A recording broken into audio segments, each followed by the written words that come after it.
አስተዳደግ መሰረት ተመጠቢ ይቀጥላል።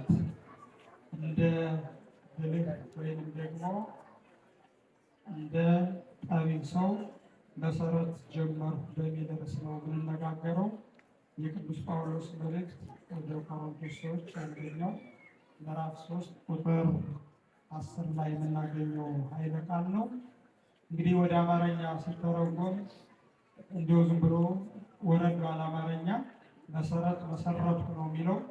ግዕዙ ግን ሊቃውንተ ቤተ ክርስቲያን እንደምታውቁት ተራ መሰረትን መጣል ሳይሆን የማይናወጥ የማይንቀሳቀስ መሰረተ ቤተ ክርስቲያን የተጣለበትን መሰረተ ቤተ ክርስቲያን ሲባል ደግሞ አንዲት ብቻ መሰረት ሳይሆን እግዚአብሔር የሰራቸው ሁሉ መሰረት ናቸውና እነዚያን የሚገልጽ ኃይለ ቃል ነው። ስለ ቃሉ እግዚአብሔር አምላካችን የተመሰገነ ይሁን። እንግዲህ በመጀመሪያ ቤተ ክርስቲያን እንደምትናገረው አንድ መጽሐፍ ከተጠቀሰ በኋላ ስለ ጸሐፊው አጭር ነገር መናገር ያስፈልጋል። ለምን ከተባለ የመጽሐፉን ደግነት የምናውቀው በጸሐፊው ደግነት፣ በጸሐፊው ብቃት ነው። ጸሐፊው የበቃ በእጁ መንፈስ ቅዱስ የጻፈው መጽሐፍ የሆነ እንደሆነ ያ መጽሐፍ የእግዚአብሔር እስትንፋስ እግዚአብሔር ራሱ ያጻፈው መጽሐፍ ተብሎ ይታወቃል። ነገር ግን ጸሐፊው ሃይማኖት የሌለው ወይንም ደግሞ መንፈስ ቅዱስ በሱ ላይ አድሮ መጽሐፍ ያልቻለ መጽሐፍ ከሆነ ግን እንዳናነበው መጀመሪያ የጸሐፊውን ደግነት መናገር ያስፈልጋል። ስለዚህ ይህንን የጻፈልን ቅዱስ ጳውሎስ ነው፣ ያጻፈልን ደግሞ ራሱ እግዚአብሔር ነው። ቅዱስ ጳውሎስን ሁላችሁም ታውቁታላችሁ። የዓለም ሐዋርያ ነው። መሰረተ ቤተ ክርስቲያን ነው። ሲያምንም እንኳን እንደኛ ከመምህር ተምሮ ሳይሆን መንፈስ ቅዱስ በደማስቆ ጎዳና ተገልጦ ያስተማረው ከኋላ ተነስቶ ከሐዋርያት ማዕረግ የደረሰ ሰው ነው። ታላቅ ሐዋርያ ነው ቅዱስ ጳውሎስ። እንዲያውም አባቶቻችን እንደተናገሩት እንደጻፉልን ከሆነ ሐዋርያው ቅዱስ ጳውሎስ ከአባቶቻችን ሐዋርያትን በልጦ የታየበት ጊዜ እንዳለ ራሱ በመልእክቱ ይናገራል። ይኸውም በራእይ ያሉ እንደሆነ እስከ 3ኛው ሰማይ ተነጥቆ ተስፋ መንግሥተ ሰማያትን አይቶ በዚህ ምድር ተመልሶ ያስተማረ ነው ሐዋርያው ቅዱስ ጳውሎስ። ብቃቱን ያያችሁት እንደሆነ እግዚአብሔር ከዚህ ቦታ ወደዚህ ቦታ ሂድ ካላለው በቀር በራሱ ፈቃድ ማይንቀሳቀስ የእግዚአብሔር እስረኛ ነው። ማን? ቅዱስ ጳውሎስ የእግዚአብሔር እስረኛ ነው ማለት እግዚአብሔር እዚህ ቦታ ሂድ አስተምርልኝ ካላለው ወጥቶ ማስተማር የማይችል የእግዚአብሔር እስረኛ ቅዱስ ጳውሎስ። እንዲያውም በሆነ ጊዜ እሱን ወህኒ ቤት ባሰሩት ጊዜ እናንተ ብታስሩኝም ባታስሩኝም ለእኔ ምን ቁም ነገር ነው? ጥንቱንም ቢሆን የእግዚአብሔር እስረኛ ነኝ ብሏል። ማን? ሐዋርያው ቅዱስ ጳውሎስ። እና ይህ ነው እንግዲህ ይህንን ያስተማረን የእግዚአብሔር ቤተሰቦች። ዛሬ እግዚአብሔር ፈቅዶለት መንፈስ ቅዱስ እየመራ ይልቁንም ደማስቆን ማነው መቄዶንያ ላይ አርፎ በሚያስተምርበት ጊዜ መልአኩ ተገልጦ መጀመሪያ ፍልፍ እንተ መንገለ መቄዶንያ ወነ አርዳአነ መቄዶንያ ላይ ብቻ ከምትወጣ ከምትወረድ እኛንም መጥተህ እርዳን እያለ በአምሳለ ጎልማሳ ሲያነጋግረው የእግዚአብሔር መልአክ አብሮ ነበረ። ያ ማለት ምንድን ነው? አሁን እንደነገርኳችሁ እሱ እግዚአብሔር ካልፈቀደው መልአኩ ካልመራው አይንቀሳቀስም። እና የእግዚአብሔር መልአክ በመቄዶንያ ተገልጦ ቆሮንቶስን ብቻ እኮ አይደለም ማስተማር ያለብህ፣ እኛ መቄዶናውያንም እኮ ትምህርት ይናፍቀናል፣ እባክህ መጥተህ አስተምረን፣ እባክህ መጥተህ እርዳን እያለ የእግዚአብሔር መልአክ ሲቀሰቅሰው አደረ። መቄዶንያን አስተምሮ ፊልጵስዩስ ወደምትባል ከተማ ሄደ። የዛሬው ታሪካችን እዚህ ጋር ነው የሚያያዘው። ያው ሁላችሁ እንደምታውቁት ሕንጸተ ቤተ ክርስቲያን ነው። እግዚአብሔር ይችን ቤተ ክርስቲያን የመሰረተበት ያነጸበት በመጀመሪያ ቤተ ክርስቲያን የተሰራችበት ዕለት ነው። ዕለቱ ዛሬ ነው። የተሰራችበት ቦታ ደግሞ ፊልጵስዩስ የሚባል ቦታ ነው እና በዚህ በፊልጵስዩስ ቅዱስ ጳውሎስ ነው መጀመሪያ ገብቶ ያስተማረ። እርሱንም የመረጡት ለዚህ ነው። ፊልጵስዩስ ምንድናት ከተባለ ዛሬ የለችም፣ ከተማዋ ፈልሳለች፣ አሕዛብ አፍርሰዋታል። በእነ ቅዱስ ጳውሎስ ዘመን ግን የታወቀች ከተማ ነበረች። አሁን እንዳለንባት እንደ ባህር ዳር ወይንም ደግሞ በሌላ በሚዲያ እንደምናያቸው ከተሞች የተንጸባረቀች ከተማ ነበረች። ግን በዚያ የነበሩ ሰዎች ስልጣኔ እንጂ ሃይማኖት አልነበራቸው። ይበላሉ፣ ይጠጣሉ፣ ስፖርት ይሰራሉ፣ ይተኛሉ። ሐዋርያ አልነበራቸው። ኦሪትንም አልተቀበሉ፣ ወንጌልንም አልተቀበሉ፣ እግዚአብሔርን የማያውቁም። ይልቁንም በፊልጵስዩስ ያሉ ድንጋዮችን ያመልኩ የነበሩ ሰዎች ናቸው። እና ሐዋርያው ቅዱስ ጳውሎስ እያስተማረ ወደዚህ ከተማ ገባ። እነዚህ ሰዎች ጆሯቸውን ከፍተው ልቦናቸውን አስፍተው የቅዱስ ጳውሎስን ትምህርት መቀበል ጀመሩ። መቀበል ብቻ አይደለም፣ ወዲያውኑ አመኑ። ካመናችሁ አለ እስካሁን ድረስ ታመልኳቸው የነበሩ ጣዖታትን፣ እስካሁን ድረስ ስትሰግዱለት የነበረን ድንጋይ ማምለክ መተው አለባቸው አላቸው። አንድ ቀን ሁለት ቀን ተው፣ ግን የለመደ ልማድ እሺ አይልም። ቤተ ጣዖት መሄድ ከከለከልህን ቤተ ክርስቲያን ስራልን አሉ። ከኔ ጋር ናችሁ? ዛሬ ቤተ ክርስቲያን የተሰራችበት የታነጸችበት ክለት ነው ብያቸዋለሁ። ያስጀመራት እንድትሰራ ያደረጋትም ራሱ ቅዱስ ጳውሎስ ነው። ወደ ቤተ ጣዖት አትሂዱ ብለህናል። ለድንጋይ አትስገዱ፣ አትንበርከኩ። አያዩም፣ አይሰሙም፣ አይናገሩም፣ እግዚአብሔር አላደረባቸውም ብለህናል። ይህንን ካደረግልን ምን እናድርግ? ቤተ ክርስቲያን እንስራለን አሉት። ያልጠበቀው ጥያቄ ነበረ፣ ያልጠበቀው ጥያቄ እና ያን ጊዜ ቅዱስ ጳውሎስ አንድ ነገር ትዝ አለው። እኔማ ይህንን ነገር እንዴት አድርጌ አረገዋለሁ? እስኪ ባይሆን እንዲሁ ለሐዋርያው ለቅዱስ ጴጥሮስ ልላክበት አለና አብሮት ከነበረ ከበርናባስ ከሚባለው ሐዋርያ ጋር ሆኖ ይህንን መልእክት ወደ ቅዱስ ጴጥሮስ ላከለት። ምን ብሎ? አይዛብ ቤተ ጣዖት አትሄዱ ካላችሁ ቤተ ክርስቲያን ስሩልን ብለዋል። መጥተህ በዚህ ቦታ ቤተ ክርስቲያን ትሰራላቸው ዘንድ እማልድሃለሁ ብሎ ደብዳቤ ጻፈለት። ቅዱስ ጴጥሮስም እንዲህ አለ፣ ይህንንማ ከእግዚአብሔር በቀር እኛ እኮ ማድረግ አንችልም። ቤተ ክርስቲያን ለመስራት ደግሞ ፈቃድ እግዚአብሔር ያስፈልጋል። ምን ያስፈልጋል?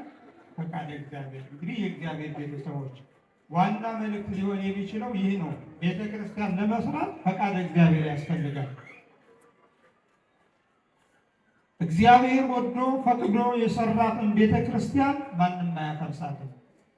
እኛ ተሰብስበን የሰራነው እንደሆነ እግዚአብሔር ካልባረከልን ከንቱ ነው ድካማችን እና እግዚአብሔር ካልፈቀደ እንዴት አድርገን ይችን ቤተ ክርስቲያን ልንሰራ እንችላለን አለና ፈቃድ እግዚአብሔርን ጠየቀ። አያችሁ የእግዚአብሔር ቤተሰቦች፣ አሁን እናንተ ሁላችሁም አላችሁ። የትኛው ሰው ፈቃድ እግዚአብሔርን ጠይቆ ያውቃል? የሆነ ዘመን እንደ ፋሽን ሆኖ ትዳር ለመመስረት ሲፈልጉ ወጣቶች ፈቃድ እግዚአብሔርን መጠየቅ አለብን ብለው ሱባኤ ይገቡ ነበረ። ጥሩ ነበረ። ግን ሱባኤ ለመግባት ደግሞ ትንሽ መጀመሪያ መማርና የአበውን ግብር መለማመድ ያስፈልጋል። ነገር ግን ያለ ፈቃድ እግዚአብሔር ሁሉም ነገር አይሆንም። ትዳሩ ያለ ፈቃድ እግዚአብሔር አይሆንም። ስራው ያለ ፈቃድ እግዚአብሔር አይሆንም። በረከቱ ያለ ፈቃድ እግዚአብሔር አይሆንም። በዚህ ዓለም ለመኖር እንኳን ያለ ፈቃድ እግዚአብሔር አይሆንም። ሌላው ቀርቶ ገዳም እንኳን ሄዶ ለመመነን እግዚአብሔር ካልፈቀደ አይሆንም። ፍሬ ከገዳም ያስወጣል ነው የሚባለው መሰለኝ ያነጋገሩ። አባቶች ይናገራሉ። አንድ አባት ከገዳም ወጥተው በዓለም ይኖራሉ እና ሰዎች ተሰብስበው መምህር ናቸው ተሰብስበው ለምንድን ነው አባታችን አራያ አብነት ይሆኑናል ብለን እንዴት ከገዳም ወጥተው ወደ ዓለም ይመለሳሉ? ለእኛ መምህር አስተማሪ ወደ ገዳም እንድንሄድ መሪ ይሆኑናል ስንል እንዴት ወደ ገዳም ተመልሰው ወደ ዓለም ተመልሰው ይመጣሉ ብለው ደቀ መዛሙርቶቻቸው ጠየቋቸው። እኔ መጀመሪያ ወደ ገዳም የሄድኩት እንደ ፍጹማን አባቶች ልመንን አይደለም፣ እግዚአብሔር ከፈቀደ ልመንን ነበረ። እግዚአብሔር ስላልፈቀደ ተመልሼ መጣሁ አሏቸው። እንዲያማ ተመልሰው የመጡበትን ምስጢር ይንገሩን ብለው ደቀ መዛሙርቶቻቸው ጠየቋቸው። አባቶች እንደነገሩኝ በዕለት 150ውን ዳዊት እየደገሙ ሱባኤ ጀመሩ። ከዚያ በኋላ ልክ 150ውን ዳዊት አድርሼ ጨርሼ ገበታውን ግልጥ አርጌ ሳየው ወፈተው ፍትወተ በገዳም ይላል። እንግዲህ ምን ማለት ነው? በገዳምም ሆነው ፍትወት አሸነፋቸው ማለት ነው። ይህ ነገር ወፈተው ፍትወተ በገዳም ሆነው እንኳን ፍትወት አለባቸው እያለ ሁልጊዜ የሚያገጽ ይወጣል። 7 ቀን ሱባኤ ማለት እሱ ነው። ይህማ ከሆነ ለእኔ ሊሆን አይገባም ብዬ ሳወጣ ሳወርድ ደግሞ ከገዳም አንድ የበቁ ቅዱስ አባት እና እነዚያ ቅዱስ አባት በዕለተ ሰንበት፣ አሁን ዛሬ ዕለተ ሰንበት አይደለም እንግዲህ፣ ዕለተ ሰንበት ታውቃላችሁ። በገዳምም ቢሆን መክፈልት አለ፣ በእኛም በደብር ደግሞ መክፈልት አለ እና የገዳሙን እሑድ የሚሰጠውን በዕለተ ሰንበት የሚጋገረውን የሚታደለውን መክፈልት የበቁ ታላቅ አባት ወደ 80 ዓመት የሆኑ አባት ነበሩ የሚጋገሩት እና አስቀድሰን ወጥተን አባቶች ተቀምጠው ተራ ተቀምጠው እኔም አብሬ ተቀምጬ መክፈልት እያደሉ ይመጡና ከኔ ሲደርሱ እንዲሉ ይሄዳሉ። አያችሁ፣ ፈቃድ እግዚአብሔር ማለት እሱ እኮ ነው። ለመመነንም ፈቃድ እግዚአብሔር ያስፈልጋል። ስለዚህ ይህ የጸለዩት ጸሎትም በገዳሙን አታመንዝር እያለ ይወቅሰኛል። እነዚህ የበቁ ቅዱስ አባትም ደግሞ ከተቀደሰው ነገር እያለፉኝ ይሄዳሉ። መክፈልት ማለት እድል ፈንታ ማለት ነው። ትርጉም መክፈልት ማለት እድል ፈንታ ማለት ነው። ስለዚህ ይህ ገዳም እድል ፈንታ አይደለም እያሉ እየነገሯቸው እንደሆነ ስላወቁ ከገዳም ወደ ዓለም ተመልሰው በዓለም ግን ብዙ ሊቃውንት ማስተምረው ያለፉ አባት ሲተርኩ እኔም በጆሮዬ ሰምቻለሁ ማለት ነው። ስለዚህ አሁን ቅዱስ ጳውሎስ ምንድን ነው ያለው? ቤተ ክርስቲያን ለመስራት አለ ፈቃድ እግዚአብሔርን መጠየቅ ያስፈልጋል አለ። ቅዱስ ጴጥሮስም ቅዱስ ጳውሎስም እንዲህ ብለው ሱባዔ ገቡ። ወዲያውኑ እግዚአብሔር በፊልጵስዩስ ቅዱስ ጳውሎስ በሚያስተምርበት ቦታ ተገለጠላቸው። ሌሎች አባቶቻችን ሐዋርያት የነበሩት በየሀገረ ስብከታቸው ነው። እንደውም የሞቱትን ከመቃብር አስነስቶ በአካለ ነፍስ ያሉትን ደግሞ ከያሉበት በደመና ሰበሰባቸው። ያን ጊዜ ቅዱስ ዮሐንስ ቅዱስ ጴጥሮስን ቀረብ ብሎ እስኪ ለምን እንደሰበሰበን እባክህ ጠይቅልን ብሎ ለቅዱስ ጴጥሮስ ነገረው። ቅዱስ ጴጥሮስ ደግሞ ድሮም እኮ በዕለተ ዓርብም እኮ ማን አሳልፎ እንደሚያስይዘው የጠየቅልን አንተ ነህ፣ እባክህ አንተ ጠይቀው አለው። ወዲያውኑ ቅዱስ ዮሐንስ ቀረብ ብሎ ጠየቀው እና ታሪኩን እንደምታውቁት በዚህ የሰበሰብኋችሁ የእናቴ የቅድስት ድንግል ማርያም ቤተ ክርስቲያን ከዚህ ከፊልጵስዩስ ጀምሮ በዓለም ዳርቻ ሁሉ እንዲሰራ እንዲተከል እንዲታነጽ ፈቃዴ ስለሆነ ህንፃ ቤተ ክርስቲያንን ላሳያችሁ ነው ብሎ ወዲያውኑ 3 ድንጋይ አነሳ ይላል። የፊልጵስዩስን ድንጋዮች። እነዚህ ድንጋዮች እንደነገርኳችሁ ትናንትና ሰው ምን አድርጓቸው ነበረ? አምልኮ ላይ ያመልክባቸው ነበር። ጣዖት አድርጎ ይሰግድላቸው ነበረ። ቅቤ ይቀባቸው ነበር። እነዚህ ድንጋዮች ማለት ነው። እግዚአብሔር ግን አሕዛብን በለመዱት ለመሳብ እነዚህን ድንጋዮች ብድግ አድርጎ ባረካቸው። ሲባረካቸው እንደ ሰም እየተለጠጡ ሄዱ። መቼም ሰም ታውቃላችሁ ማለት ነው። ከፈለጋችሁት ስታድበለቦሉት ይትበለቦላል፣ ስትለጥጡት ደግሞ ይለጠጣል። ባርኮ ሰጣቸው። ስንቶችን ድንጋዮች? 3ቱን ድንጋዮች። ያው ሊቃውንተ ቤተክርስቲያን ታውቁታላችሁ። ያንን 3 ድንጋይ ሰርቶ በዚህ ስሩ አንዲት ቤተክርስቲያን ስሩ አላቸው። ማስተባበል አይችሉም። እግዚአብሔር ነው እየነገራቸው ያለ ለሐዋርያት እና ወዲያውኑ ቅዱስ ጴጥሮስና ሌሎችም ሐዋርያት ያችንን ድንጋይ 3ቶችን ድንጋይ ይዘው ማነጽ ጀመሩ። በአንዱ ድንጋይ ቤተ መቅደሱን ጀመሩት። በሁለተኛው ድንጋይ ቅድስትን ጀመሩት። በ3ኛው ድንጋይ ቅድስትን ጀመሩ። ቅኔ ማኅሌቱን ጀመሩ።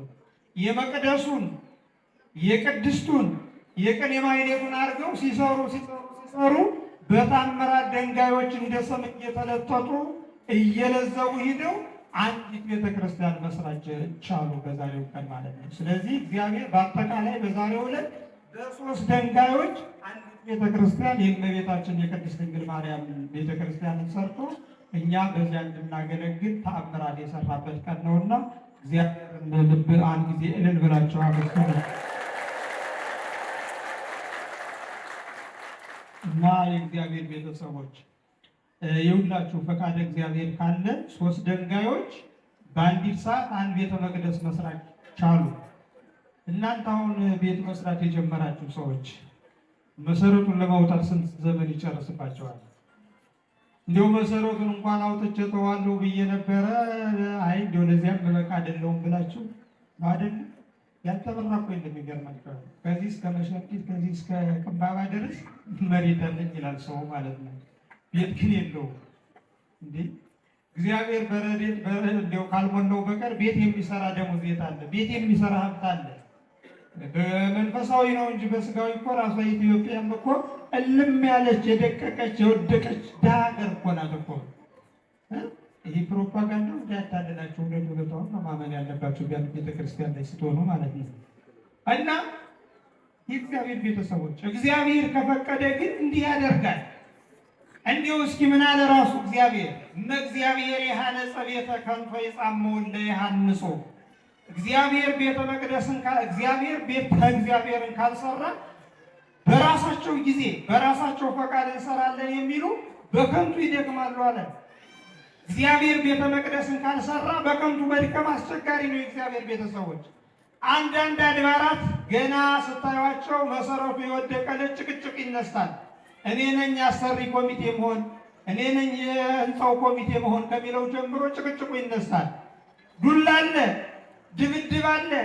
አንድ ቤተ ክርስቲያን ለመስራት 13 ዓመት 23 ዓመት ይጨርሳል የእግዚአብሔር ቤተሰብ። እግዚአብሔር ከተጨመረበት ግን በእውነቱ ቶሎ ማለት ይችላል። ወይንም ደግሞ እንዲሁ እድሜው እንኳን ቢረዝም ጠብ፣ ጭቅጭቅ፣ ንትርክ የሌለበት ይሆናል እና እግዚአብሔር እንዲህ አለ እግዚአብሔር ያነጸ ቤተ ከንቶ ይጻመው እግዚአብሔር ቤት እንዲሰሩ ሳይፈቅድላቸው ቤተ እግዚአብሔር የሚሰሩ ሰዎች በከንቱ ይደክማሉ። በከንቱ የደከሙ ሰዎች እንዳልጻላችሁ እስራኤላውያንን ታውቋቸዋላችሁ። ምናልባትም በዘሩባቤል ዘመን አላቸው። በሰሎሞን ዘመን፣ በዳዊት ዘመን የነበሩ አሉ። በመጨረሻ ዘመን በዘሩባቤል ዘመን የነበሩ ወይንም ደግሞ በዘመን አከፋፈል ዘመነ ካህናት የሚባል ዘመን አለ። ዘመነ መሳፍንት አለ፣ ዘመነ ነገሥት አለ፣ ዘመነ ካህናት። ከዚያ በኋላ ወደ አዲስ ኪዳን ነው የምንመጣው እና በዘመነ ካህናት ነበሩ እስራኤላውያን። እነዚህ ሰዎች ከኢየሩሳሌም ተማርከው ፋርስ ባቢሎን ወረዱ። የተማረኩም በኃጢአታቸው ምክንያት ነው። ያስማረካቸውም እግዚአብሔር ነው። ሲማረኩም ደግሞ ከሁለት ተከፍለው ነው የተማረኩ። 10 ነገድ በሰሜን እስራኤል ይኖራሉ፣ ቀደም ብለው ተማርከዋል። 2 ነገድ ደግሞ በደቡብ እስራኤል ይኖራሉ። የይሁዳና የብንያም ነገድ ነው የሚባሉት። እነዚህ ተማርከው ወደ ባቢሎን ሀገር ወረዱ። ፋርስ ባቢሎን ወደሚባለው የዛሬዋ ኢራቅና ኢራን ማለት ነው። እና ወደዚያ ተማርከው ከሄዱ በኋላ አባቶቻችን ወደዚህ ሀገር የተማረኩት ቤተ እግዚአብሔርን ቤተ መቅደስን ባይሰሩ ነው። እኛም ደግሞ ተማርከን ከሀገራችን የወጣ ነው ቤተ እግዚአብሔርን ቤተ መቅደስን ባንሰራ እግዚአብሔር ተቀይሞ ነው። ካሁን በኋላ እግዚአብሔር ፈቅዶልን ወደ ኢየሩሳሌም ብንመለስ ቤተ መቅደስን ሳንሰራ የእግዚአብሔርን ቤት ሳንሰራ የራሳችንን ቤት አንሰራ ዘርም አንዘራም ብለው ወደ እግዚአብሔር አመለከቱ፣ ብጻት ገቡ። እግዚአብሔር ልመናቸውን ሰምቷቸው ከባቢሎን መከራ ነጥቆ ከባቢሎን እሳት ነጥቆ በሚያወጣቸው ጊዜ ግን ያንን የተሳሉትን ስለት ረሱት። አሁን እናንተ ተርቁታላችሁ አይደል? ብዙ ደቀ መዛሙርት እኛ ተምረን ቤተክርስቲያን እናገለግላለን እንደዚህ ነው አይደል? ግን ይገርማችኋል፣ ካደግነ በኋላ ምን ያህል ደሞዝ እናገኛለን ወደሚለው እንመጣለን። እናትና አባቶቻችን ለብጻት ብለው ለቤተ ክርስቲያን ከሰጡን በኋላ እኛ ግን አድገን በዚች ቤተ መቅደስ እኔ ካላዘዙባት የትኛው ነው የሚያዘዝባት? በዚች ሀገር እኔ ካላዘዙባት ማን አባቱ ነው የሚያዘዝባት? በዚች የቅኔ ማህሌት እኔ ካላዘዙባት ማን ነው የሚያዘዝባት? አንዳንዱማ ቤተ መርፋቅም ብሎ መጨኔ ካልተሾም ብሎ ይጣላል። ቤተ መርፋቅም ላይ ማለት ነው። አሁን ቤተ መርፋቅ እኮ ያጣላ ይገርማቸዋል። እንዲሁ ለበረከት የሚመጣ እንጀራ ቢበሉት እንኳን በረከት እኮ አይሆንም። የትኛው ቄስ ነው በልቶ ሄዶ ከቤቱ እንጀራ ሳይበላ ያደረ? እና ወደ ዋናው ርዕሳችን እንመለስና ቤተ መቅደስን ሳንሰራ ነው ሴቶች ቀራቸው መሰለኝ። እናንተ ቡና ላይ አለቻቸው አሁን እኔ ካላፈላሁት አይጣፍጥም ትላላችሁ መሰለኝ። እንደዛም አለ መሰለኝ። እና ለማንኛውም ይህንን ሌላ ጊዜ እንማረዋለን። አሁን ወደ ትምህርቱ ስንመለስ እነዚህ ሰዎች ወደ እግዚአብሔር ምንድነው እግዚአብሔር ወደ ሀገራችን ከመለሰን ቤተ መቅደስን ሳንሰራ ሌላ ነገር አንሰራም ብለው በጻፍ ገቡ። እግዚአብሔር መለሳቸው። ከሀገራቸው ሲገቡ ግን ምን አሉ? እንዲሁ አንድ ቤት ማን ነው መጀመሪያ የመቀመጫ ቤት ይባስ አለች ማንመሪያ እና እንዴት የራሳችን ቤት ሳንሰራ የእግዚአብሔርን ቤት እንሰራለን አሉና በመጀመሪያው ዘመን ዘሩባቤል ንጉሠ ነገሥቱ ፈቅዶላቸው ቤተ መቅደስ ሰሩ። በሁለተኛው ዓመት ደግሞ በሉ ይበቃቸዋል፣ እንግዲህ ቤታችሁን ሰርታችኋል፣ የእግዚአብሔርን ቤት እንስራ ብሎ ንጉሠ ነገሥቱ ዘሩባቤል ነገራቸው። ንጉሥ ሆይ አንድ ቤት ለከብት ወይንስ ለሰው፣ ለእንግዳ ወይንስ ለባለቤት? እባክህ እኛውን 2 ዓመቱን ደግሞ አምና ቤት ሰርተንበታል፣ ዘንድሮ ደግሞ አዳራሽ እንስራበታል። እንዲህ አላቸው ዘሩባቤል፣ ከእግዚአብሔር ፈቃድ እንደወጣችሁ ልብ አድርጉ። ነገር ግን ይህ ሁለተኛ የምትሰሩት የእግዚአብሔር ፈቃድ አይደለም።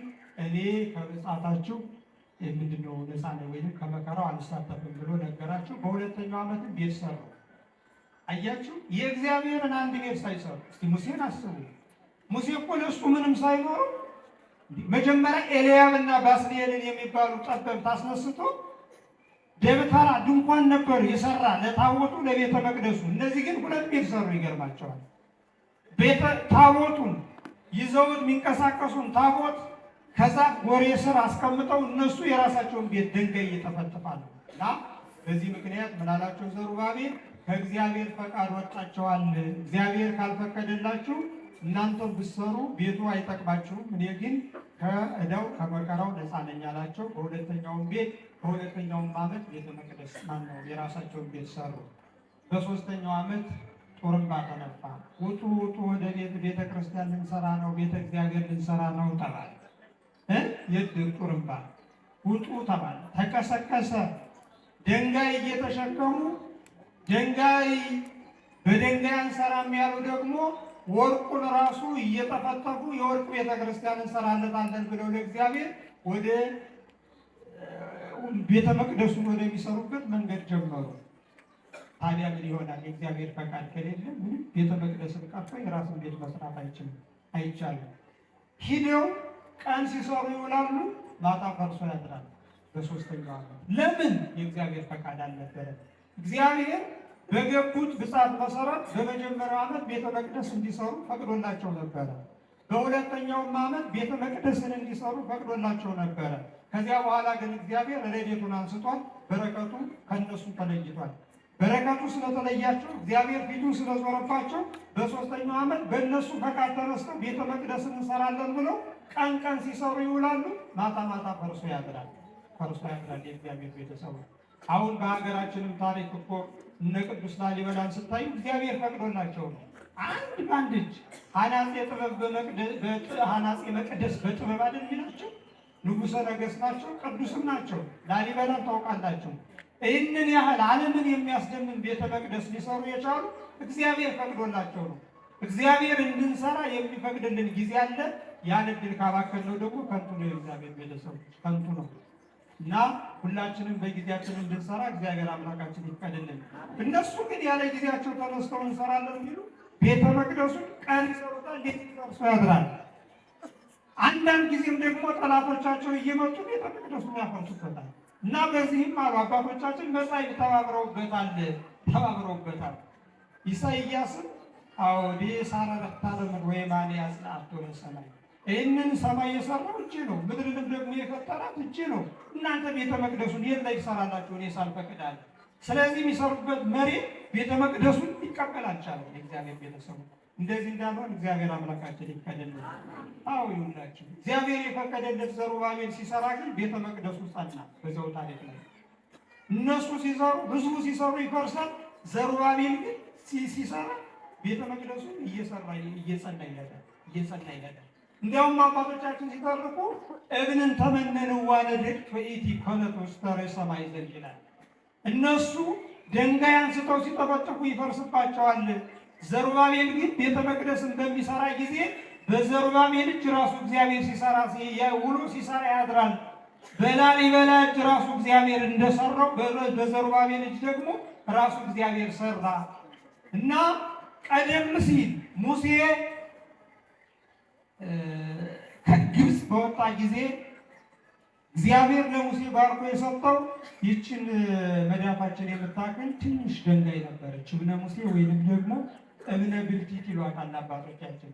ይችን ነው የምታክል። አሁን የኔ ጣት እንደምታዩት 5 ጣት አለው አይደለም? እሷ ደግሞ 12 ጣት ወይንም ደግሞ ጡት ነበራት። 12 ጡት ማለት ነው። ያ ማለት ምን ማለት ነው? በ12ቱ ነገደ እስራኤል ልክ ውሃ ሲጠማቸው ሙሴ እንዲህ አድርጎ ድንጋይቱን እዚህ ጋር ዘንበል አድርጎ ይተውላቸዋል። ከዚያ በኋላ በ12 ማዕዘን ውሃ ታፈሳል፣ ደግሞ እንደ ቧንቧ ውሃ ጠብ ጠብ ታደርጋለች። ያንን እየጠጡ ነው እንግዲህ የሲናን በረሃ አቋርጠው ምድረ እስራኤል መግባት የቻሉ እና ይቺ ድንጋይ በጣም ምራት የከበረች ስለሆነች ምንጊዜም አንዱ ሲሞት ሌላው ሲተካ እየወጣች እየወረደች በዘሩባቤል ልጅ ትኖር ነበረ። እና ካሁን በኋላ ይችን ሙሴ የከበረባትን ድንጋይ ቤተ መቅደስ ነው መስራት ያለብኝ። በዚህ ቤተ መቅደሱን እሰራለሁ ወይ ጉበን አረጋታለሁ፣ ያለዚያ ደግሞ መቃን ማድረግ አለብኝ። መቃን ቢያደርጋት ረዘመችበት፣ ጉበን ቢያደርጋት ደግሞ አጠረችበት። የእግዚአብሔር ፈቃድ አልሆነም አለና እንዲሁ ቁጭ አደረጋት። ከዚያ በኋላ ዘሩባቤል ሌሎችን ድንጋይ እያነሳ ሰርቶ ሲጨርስ አንድ አካባቢ ይህ ማዕዘኑ መገጣጠሚያው አካባቢ እዚያ ላይ ሲደርስ ያንን የሚገጥምለት አጣ።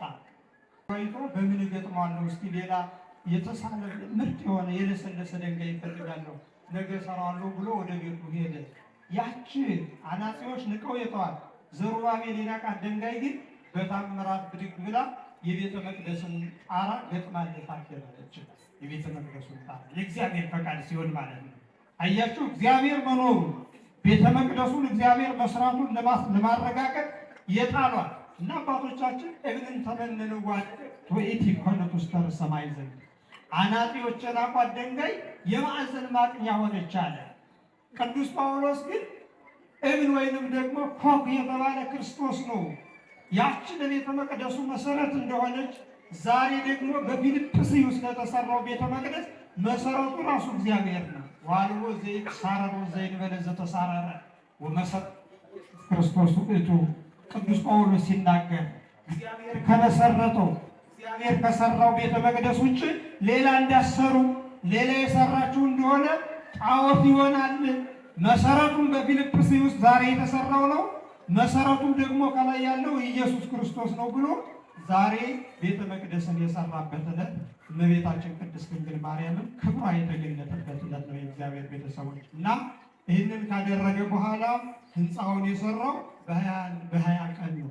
ዛሬስ ምን የሆነበት ነው ከተባለ ዛሬ ደግሞ ከትላንትናው በላይ የእግዚአብሔር የጌታችን የኢየሱስ ክርስቶስ ስጋና ደም በቤተ መቅደሱ የተፈተተበት ቀን ነው። እንግዲህ እንደዚህ ነው የእግዚአብሔር ቤተሰቦች። ትላንትና ቤተ መቅደሱን ሰሩ፣ ህንጸተ ቤተ መቅደስ። ዛሬስ ወደ ቤተ መቅደሱ ሲሄዱ አባቶቻችን ሐዋርያት ህብስት ሰማያዊ፣ ጽዋ ሰማያዊ ከቤተ መቅደስ አገኙ። ወዲያውኑ እግዚአብሔርም ተገለጠላቸው ቤተ መቅደስ። ከዚያ በኋላ ራሱ እግዚአብሔር ስርዓት ለማሳየት ራሱ አብይ ሊቀ ካህናት ወይንም ደግሞ ስርየ ቄስ ሆኖ ሌሎች አባቶቻችን ሐዋርያት እንዲሁ በክህነት በዲቁና ማዕረግ አድርጎ እመቤታችንን በዋናነት ታቦት አድርጎ አክብሮ ቀድሶ ደቀ መዛሙርቱን አቁርቧቸዋል ማለት ነው። እና የተሰበሰብንበት የቤተ ክርስቲያን ቤተ መቅደስ ምስጢር ይህንን ይመስላል። የእግዚአብሔር ቤተሰቦች አጠቃላይ ሲጠቀልል ማለት ነው። እና እንግዲህ የእግዚአብሔር ቤተሰቦች ቅዱስ ጳውሎስ እንደነገረን መሰረቱ በእግዚአብሔር ፈቃድ ይሁን። ግን ሰው አሁን ቤተ መቅደስ ተባብሮ ይሰራል። ራሱን መስራት ነው የቸገረው። አሁን ራሳችን እኮ እየፈረስን ነው። መፍረስ ማለት ምን ማለት ነው? መሞት እኮ አይደለም። የእግዚአብሔር ቤተሰቦች እንዲህ በየሚዲያው ጋጋታ ያለን ስድብ ያያችሁት እንደሆነ፣ በየጎረቤቱ ያለውን መከፋፈል ያያችሁት እንደሆነ እንዲያው በእውነቱ መሰረታችን እግዚአብሔር ነው እንላለን እንዴ?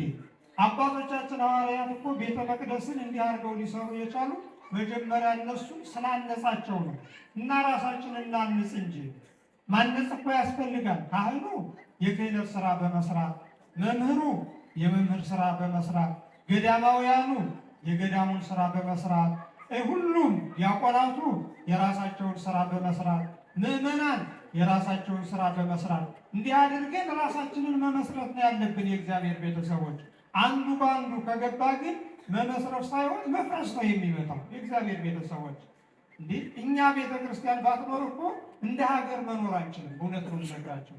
በተለይ እኛ ክርስቲያኖች ምንም ህብረት አይኖረንም ነበር። እኛ አንድ ያደረገችን ቤተክርስቲያን ናት። አስተጋባተነ ቅድስት ቤተክርስቲያን እንዳሉ አባቶቻችን ሐዋርያት ማለት ነው። ይህንን ሁሉ የአብነት ተማሪ የሰበሰበች ማናት? አንዲት ቤተክርስቲያን ናት። ይህንን ሁሉ ምዕመን የሰበሰበች ይቺ ሰላም አድርገው ቤተክርስቲያን ናት። ራሷም ታሪካዊ ናት። ይገርማቸዋል። በ83 ላይ ብዙ ደም ሲፈስ እርስ በርሳችን ስንተላለቅ ሰላም አድርገው ብሎ እግዚአብሔር በአንድ ምዕመን ላይ አድሮ ለዚህ ያበቃል። ዛሬ ግን የሁላችን መጠጊያ የሆነች በእውነቱ ታሪክ አይካድም። የኢትዮጵያ ሕዝብ የአንዱ የአባት ታሪክ ሲናገር አንዱን ይነስረዋል። እንደዛ መሆን የለበትም። የእግዚአብሔር ቤተሰቦች ታሪክ ታሪክ ነው። በቃ መናገር ብቻ ነው፣ መናገር ብቻ ነው። ስለዚህ ይኸው በአንድ ምዕመን አድሮ በአንድ እግዚአብሔር በባረከው አድሮ አንድ ቤተክርስቲያን ትመሰረታለች። ከዚያ በኋላ ለዓለም ቤዛ ትሆናለች። ለሁሉም ደግሞ ጸወነ ሥጋ ጸወነ ነፍስ ትሆናለች ቤተክርስቲያን ማለት ነው። እና እግዚአብሔር እንዲሁ እኛ ራሳችንን እንድንሰራ መድኃኒታችን ኢየሱስ ክርስቶስ ይፍቀድልን። እንግዲህ በዚህ ቤተ መቅደስ ማን ተመሰገነ ከተባለ እመቤታችን ቅድስት ድንግል ማርያም ናት። ትናንትም በፊልጵስዩስ የተመሰገነችበት እሷ ናት። ዛሬም የምትመሰገንበት እሷ ናት። የሚፈተትበት ትናንትም የክርስቶስ ደም ሥጋና ደም ነው። ዛሬም የክርስቶስ ሥጋና ደም ነው። የማንም ፍጡር ሥጋና ደም ቤተ መቅደስ ላይ ይፈተት። ማንም ፍጡር ለእኛ ተሰቀለልን። የተሰቀለልን አንዱ መድኃኒዓለም ኢየሱስ ክርስቶስ ነው። እኛ ምን ያጣላናል? ሥጋው ደግሞ ለሁላችን ይበቃል። ቤተ ክርስቲያን ለሁላችን ትበቃለች። ሀገራችን ለሁላችን ይበቃል። ሌላው ቀርቶ ይሄ በዚህ ላይ የሚወርደው አባይ እንኳን ጠጥተን እንጨርሰዋለን እንዴ? እንጨርሰውም። የእግዚአብሔር ቤተሰቦች ብንዋኝበት፣ ብንጠጣው፣ ስበን ብንወስደው ሁሉ ነገር ያልቃል እንዴ? ያልቅም። እግዚአብሔር አስተካክሎ ነው የፈጠረው። በጋ ላይ ይጎላል፣ ክረምት ላይ ደግሞ ይሞላል። እንኳን ለእኛ ቀርቶ አልፎ ለግብፃውያን እንኳን ደማቸው ነው የሚሉት ከደምነት አልፎ ውቅያኖስ ነው የሚገባው የእግዚአብሔር ቤተሰቦች። አሁንና በዚህ ነገር መጣላት አያስፈልግም። የእግዚአብሔር ቤተሰቦች እንኳን እኛ ተጨምረንበት ብዙ ጠላቶቻችን እኮ አሉ፣ አጋንንት ማለት ነው። እኛን ለመከፋፈል በአንዱ እየገቡ የሚከፋፈሉ ብዙ ሰዎች አሉ የእግዚአብሔር ቤተሰቦች። ስለዚህ እንዲሁ ስትጠሩ ሁላችሁም የምታውቁት ስለሆነ መሰረቱ ኢየሱስ ክርስቶስ ነው። መሰረቷ እመቤታችን ቅድስት ድንግል ማርያም ናት። መሰረተ ሕይወት የምንላት ማርያም ነው። መሰረተ ሕይወት ማርያም ወጥንተ መድኃኒት ለሁሉ ምንላት ማለት ነው። ለሁላችን ጥንት መሰረት የሆነች የእኛ መምህር የንታይት ማርያም አንድ ጊዜ ምን ብለዋል መሰላቸው? እንዲሁ አሁንስ እንዲሁ ውዳሴ ማርያም ብጸልይም እንዲሁ እግዚአብሔር መልስ አልሰጠኛል አሉ እና ከዚያ እንዲሁ እኮ እመቤታችን እኮ ቶሎ ትገለጣለች ግን አሉ እዚህ ሁሉም ይጨቀጭቃታል፣ ሁሉም ይጸልያል ወደ እሷ ነው። እንዲሁ አረብ ሀገር ወስዶ ቢጥሉኝ አንድ ሳምንት እዚያ ሱባኤ ብገባ እኔ ብቻ እዚያ ስታገኘኝ በሳምንት ወይም በ3 ቀን ለእኔ ብቻ ትገለጥልኝ ነበር አሉ እና ለዚህ ማስረጃ ቅዱስ ኤፍሬም ሶርያ ነው የኖረ አሉ። ሶርያን እንደምታዩት የአሕዛብ ሀገር ነው አሉ። ለብቻው ስታገኘው ግን እለቱን ተገልጣ 7 ቀን መጥታ ወድ ሰኒ ስትለው ሰነበት ይችላል እሳቸው ማለት ነው። እና ከዚህ ይልቅ አረብ ሀገር ሄጄ ሳምንት እዚህ እድሜ ልኬን ከምለምና አረብ ሀገር ሄጄ ሳምንቱ ለምና አንድ ቀን ትገለጥልኝ ነበር ይላሉ። እንግዲህ ይህ መምህራን ተምንድን ነው የእግዚአብሔር ቤተሰቦች። ስለዚህ እመቤታችን መሰረተ ሕይወት ለሁሉ ናት፣ ለሁላችንም መሰረት ናት። እሷን እየከበርነን ነው። ማን ነው እመቤታችንን የሚያከብር? ካህን ራሱ የሚከብር አይደለም። እግዝእትነ ማርያም በሰማይም በምድር ምንድን ናት አለ? ክብርት ናት። ነገር ግን ራሱ ይከብራል አለ አባ ሕርያቆስ ማለት ነው። ስለዚህ ዛሬ በእመቤታችን እግር ስር መጥተን የቻልን ሥጋው ደሙን ተቀብለን ያልቻልን አስቀድሰን ደግሞ ባስቀደስን እንዲሁ ዘመኑ ይህ ምንድነው ያለው መከራ ሌሊት መንቀሳቀስ አላደርሰን ብሎ ከዚህ መጥተን ሰላም ለኪ ብለን የሄድነው ሁሉ የእግዚአብሔር ልጆች ነው። የእመቤታችን የቅድስት ድንግል ማርያም የቃል ኪዳን ልጆች ነንና እግዚአብሔር በረድኤቱ ይጠብቀን። የእመቤታችን ቃል ኪዳን በእኛ በሁላችን ላይ ይደርብን። እንደ ዛሬው ሁሉ የዛሬ ዓመት ያድርሰን።